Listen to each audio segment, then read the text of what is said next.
أعوذ بالله من الشيطان الرجيم. بسم الله الرحمن الرحيم. وإذ قلتم يا موسى لن نؤمن لك حتى نرى الله جهرة فأخذتكم الصاعقة وأنتم تنظرون ثم بعثناكم من بعد موتكم لعلكم تشكرون.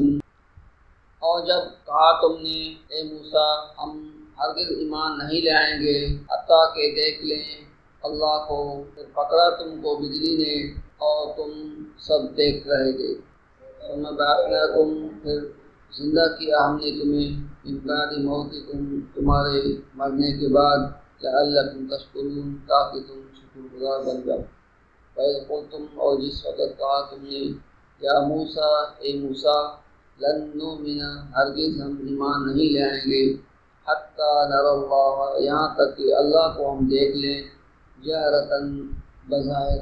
فأخذتکم پھر پکڑا ہم نے تمہیں الصاعقہ بجلی سے فأنتم تنظرون اور تم تنظرون دیکھ رہے تھے. ثم پھر بعثناکم دوبارہ زندہ کیا ہم نے تمہیں من بعد موتکم جب تم مر چکے تھے اس کے بعد لعلکم تشکرون تاکہ تم شکر گزار بنو. ان آیات میں اللہ تبارک و تعالیٰ نے بنی اسرائیل کی اس بات کی طرف اشارہ کیا ہے کہ جب موسیٰ علیہ السلام توریت کتاب لے کر اپنی قوم میں آئے تو قوم والوں نے اس پہ اعتراض کیا کہ آپ یہ کتاب لے آئیں، احکامات الہی لے کر آئیں جس میں بڑے شرعی احکامات ہیں اور کچھ مشکل احکام ہیں، ہم کیسے مان لیں کہ یہ جو ہے وہ اللہ کی کتاب ہے یا آپ اپنی طرف سے لا کر ہمیں پیش کیے. چنانچہ ہم اس طرح نہیں مان سکتے. کافی لوگوں نے اس پر اعتراض کرنا شروع کر دیا اور باتوں بات بہت قوم میں پھیل گئی اور موسیٰ علیہ السلام پر ان کا بہت زور ہوا کہ ہم اللہ کو خود دیکھیں گے اور اللہ ہمیں خود کہے.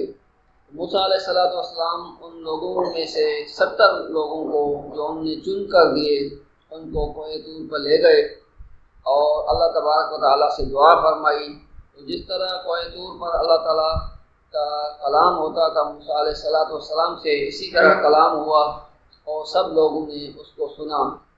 جب سن کر واپس آنے لگے تو پھر راستے میں وہ چیمیں گویاں کرنے لگے کہ یہ کلام تو ہم نے سنا ہے لیکن ہمیں کیا پتہ کہ یہ اللہ کا تھا یا کسی اور کا، تو ہم تو اس پہ بھی یقین نہیں رکھتے ہیں جب تک ہم اعلان اللہ کی ذات کو نہ دیکھ لیں. تو دنیا میں تو کوئی آنکھ ہی نہیں ہے جو اللہ پاک کو دیکھ سکے.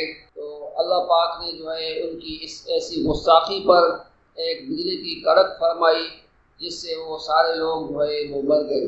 جب ان کی موت واقع ہو گئی، اب اس میں یہ ہے کہ یا تو وہ سارے کے سارے ان پر موت آ گئی مر گئے یا پھر ان کو بے ہوش ہو گئے.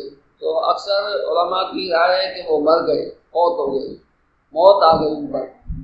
تو موسیٰ علیہ السلام نے پھر اللہ تبارک و تعالیٰ سے دعا فرمائی کہ یا باری تعالیٰ اگر یہ لوگ مر جائیں گے تو پھر پیچھے قوم والے پھر اعتراض کریں گے اور کہیں گے کہ آپ ہمارے لوگوں کو یہاں سے لے گئے باتوں میں اور وہاں جا کر ہمارے لوگوں کو ہاتھ سے مروایا ہے، پھر جو ہے وہ میرے اوپر بدگمانی کریں گے اور شک کریں گے اور توریت کو نہیں مانیں گے.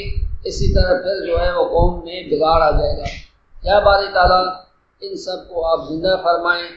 تو اللہ تبارک و تعالیٰ نے اپنے حکم سے ثم بعثناکم پھر اللہ نے فرمایا کہ ہم نے تمہیں زندہ کیا. ثم بعثناکم من بعد موتکم تو مر چکے تھے.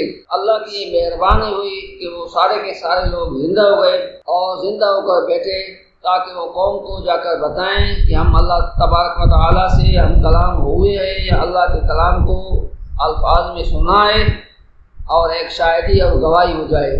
تو اللہ تعالیٰ نے فرمایا کہ سب ہم نے اس لیے فرمایا کہ تم اللہ کے شکر گزار بنو. شکر یہ ہے کہ اللہ تبارک و تعالیٰ کی کتاب یعنی توریت پر عمل کرنے والے بن جاؤ. تو ان آیات کا خلاصہ اور تفصیل مختصر ہی وما علینا الا البلاغ المبین.